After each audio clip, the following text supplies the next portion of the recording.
Svi smo bili u ovoj situaciji. Sedimo na gejtu, avion je skoro spreman, sim brief je urađen, ruta je tu MCDU, putnici su tu, gorivo je tu i sada nam treba AFR clearance. Ali frekvencija puna. Držimo prst na tasteru, radio predaje, čekamo sekund da uskočimo. Napeto. U slušalicama jedan pilot traži clearance, drugi radi read back, treći pogreši seed, četvrti upadne preko njega, zgazi ga, sve pišti, kontrolor pokušava sve to da isprati, da svima odgovori tačno, brzo i bez greške. Naročito se ovaj problem javlja gde jedan kontrolor drži sve zone odgovornosti, a znamo da je prilično često da jedan kontrolor radi posao od delivery clearance-a preko tornje grounda do departure i arrival saobraćaja. Tu CPDLC može ozbiljno da pomogne. Čuj da pomogne. Možda spasi stvar potpuno. Dobrodošli u prvu epizodu ovog kratkog serijala o korišćenju CPDLC-a u Microsoft Flight Simulatoru 24 na Phoenix Airbusima. Jedna ograda na početku. CPDLC radi i na drugim avionima u Flight Simulatoru 24, ali ovdje ćemo obraditi samo Phoenix sistem zato što ja imam Phoenixa, a i zato što je Phoenix poznat po tome što pravi study level simulacije. Ne reklamiram ih, samo kažem. To znači da su njegovi sistemi zaista verno preslikani iz pravog kokpita, uključujući i ekrane za digitalnu komunikaciju koje ćemo mi ovde da koristimo. U ovoj prvoj epizodi ćemo da upoznamo ceo sistem, šta je CPDLC i kako to sve zajedno radi, jer to je važno kad kasnije krenemo da šaljemo i primamo poruke. Šta je CPDLC, zašto ga koristimo, šta je HOPI, gde se unosi HOPI kod, šta je DCD u Phoenix kabini, kako SimBrief i OFP ulaze u celu priču i kako call sign mora da bude svuda isti. Ovaj serijal ima dve praktične grane. Od izvora dva putića vode na dve strane. Prva grana je VACSIM, to znači Phoenix avion, HOPI sistem i online kontrolor na VACSIM mreži, a druga grana je Beyond ATC. To je Phoenix avion, CPDLC komunikacija bez VACSIM-a kroz Beyond ATC program offline, sami za sebe. Važno je da ove dve stvari od početka razlikujemo. Koncept CPDLC je na oba mesta sličan, ali podešavanje i praktični tok nisu baš slični. Kod VACSIM-a pričamo o HOPI sistemu i našem dragom kolegi, živom i zdravom online kontroloru. Kod Beyond ATC-a pričamo o integraciji između Phoenix aviona i Beyond ATC programa, dakle offline letenje sa Artificial Intelligence. Ok, prvo ćemo da objasnimo VACSIM i HOPI, jer to je klasičan online scenario, a tek kasnije ćemo imati posebnu epizodu za Beyond ATC. Prve stvari prvo. Da se mi lepo išamaramo sa svim ovim skraćenicama. CPDLC, Controller Pilot Data Link Communication. PDC, Pre-Departure Clearance. DCL, Departure Clearance. ACARS, Aircraft Communication Addressing and Reporting System. DCDU, Data Link Control and Display Unit. I OFP, Operational Flight Plan. Posle možete se vratiti na ovo mesto da gledate ove skraćenice šta znače, a ajde mi sada da krenemo sa prvom. Šta je CPDLC? To je skraćenica, kao što smo videli malo pre, za Controller Pilot Data Link Communication. Osnovna ideja je da se komunikacija ubrza ovim putem, ali takođe da se poveća apsolutna tačnost i smanji verovatnoća greške. Najjednostavnije rečeno, to je način da pilot i kontrolor razmenjuju određene ATC poruke digitalno, umesto da se sve radi glasom i da se izgovara preko radija.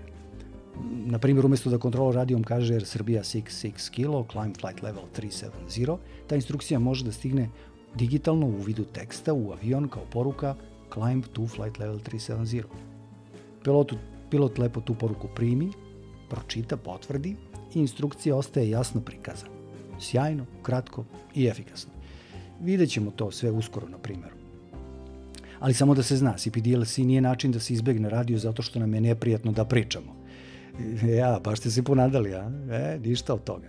CPDLC je potpuno strukturisan sistem za te rutinske poruke. To mogu biti da budu poruke clearance, poruke mogu da budu climb, descent, direct to waypoint, frequency transfer, potvrda instrukcije i te stvari. Ali voice ne može da se zaobiđe. Dakle, CPDLC nikako nije zamena. Zapamtite, to je dodatni alat koji može da rastereti frekvenciju i da komunikaciju učini jasnijom i mnogo bržom. Što se tiče samog CPDLC alata, Imamo tu dva oblika, dve stvari. To su DCL i CPD LC logon. DCL se koristi na zemlji, jer skraćenica je Departure Clearance i koristimo ga na gate-u pre poletanja kad tražimo Departure Clearance. A CPD logon se koristi u letu, kad smo na primjer na cruise levelu i ulazimo u zonu nekog ATC-a i najavljujemo se, ali i primamo instrukcije od kontrolora koje bi inače dobili glasom. Direct to, Descent to, Climb to i tako to. Samo na brzinu da nešto objasnimo. Često ćete vidjeti da se oko CPD LC vrte još dve skraćenice. PDC i DCL. PDC je skraćenica od Pre-Departure Clearance, a DCL je skraćenica od Departure Clearance. Manje više ista stvar, ali ima bitnih razlika. Obe služe za Departure Clearance, ali koriste različite tehnologije komunikacije. Da ne tonemo dublje. Na primjer, ovaj PDC omogućava jednosmernu komunikaciju, a DCL dvosmernu komunikaciju između kontrolora i pilota. Ovaj PDC radi tako što instrukciju dobijemo od kontrolora u vidu tekstualne forme, isto kao i kod DCL-a, tu oba sistema rade isto, ali za potvrdu kroz PDC sistem podrazumeva da moramo da se javimo glasom i tako potvrdimo šta smo primili. A DCL nam omogućava da to uradimo kroz sistem pritiskanjem tastera i istim tim linkom javimo da smo se usaglasili i prihvatili te instrukcije. To je samo da se vidi razlika. Da se vratimo. Dakle, Departure Clearance radimo u sljedećoj epizodi. En route logon ćemo raditi u trećoj epizodi, kada avion, kao što smo rekli, bude u letu. Ajde sad nešto da radimo. Znači, prvo HOPI nalog. Zavacim scenario, dakle, Phoenix koristi HOPI sistem. Šta je to uopšte HOPI? HOPI je sistem preko koga avion može da šalje i prima CPD-LC poruke.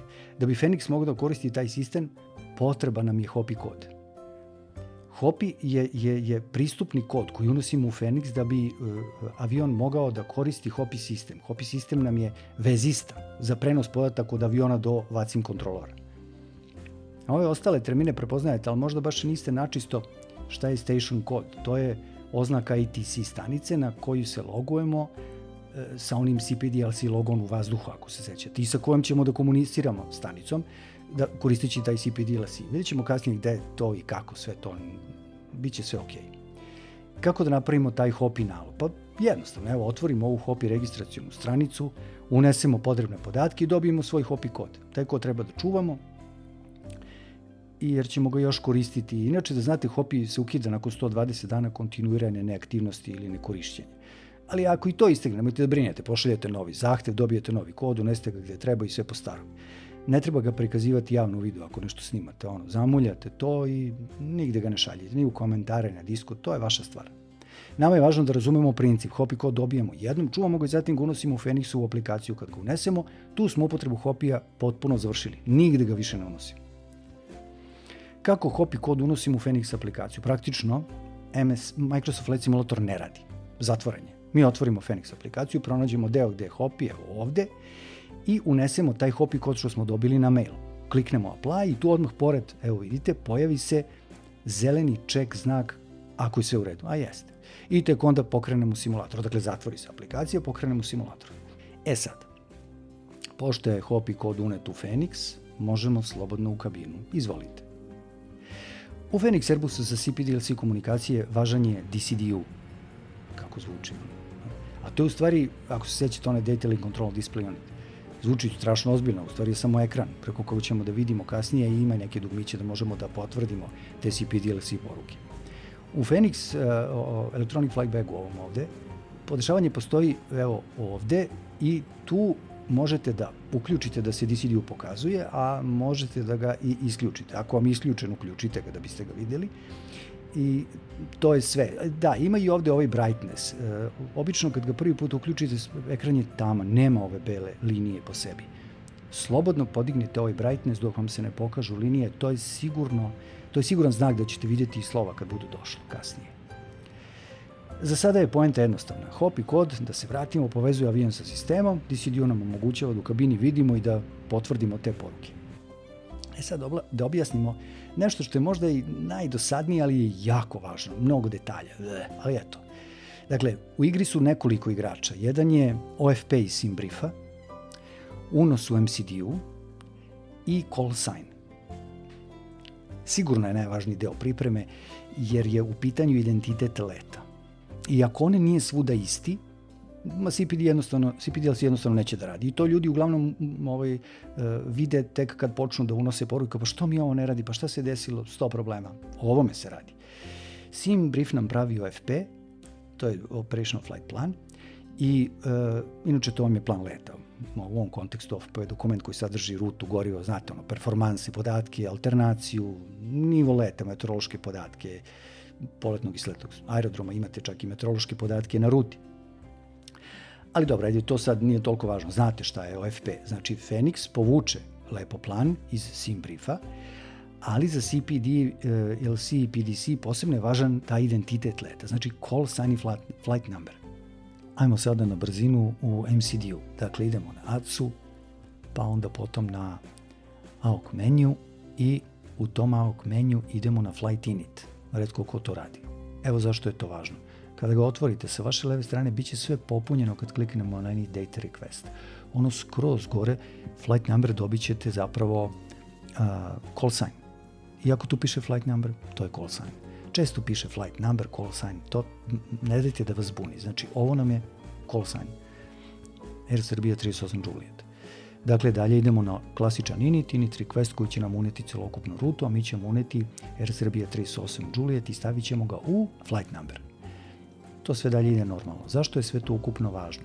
Zbog onog prvog zahteva za departure clearance, do koga, na primjer, možemo da dođemo, evo ovako, kroz ATC.com, to će već biti popunjeno. Dakle, evo ovde vam je ATC.com, idete posle njega jedan return, a onda idete na AOC menu, gde dobijate flight init, a ispod toga je ATC request. To se radi na zemlji. To je pre-departure clearance.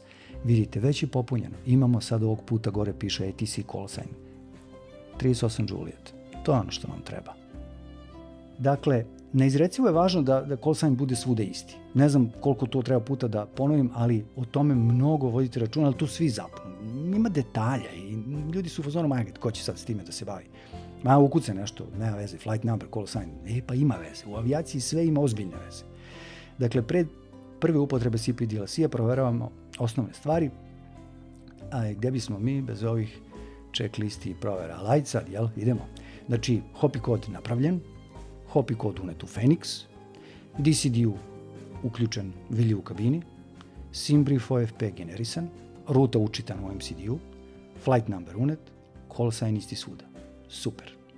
Tek kad je sve to spremno, ima smisla da u sledećoj epizodi pošaljemo prvi departure clearance. Da brzo ponovimo šta smo uradili u ovoj epizodi.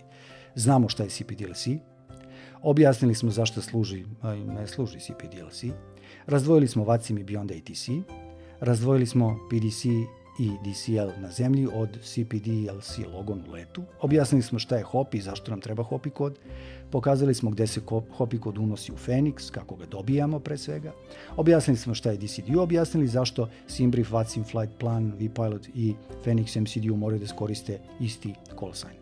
Dobro. U sledećoj epizodi radit ćemo VATSIM DCL i Departure Clearance i objasnit ćemo kada se šalje zahtev, kome se šalje, kako proveravamo da li je PDC dostupan, kako čitamo clearance kad stigne, šta potvrđujemo, šta unosimo u avion i šta posle toga i dalje ide glasom. Ovoga puta to je sve za sad. Letite sigurno. Vidimo se u sledećoj epizodi.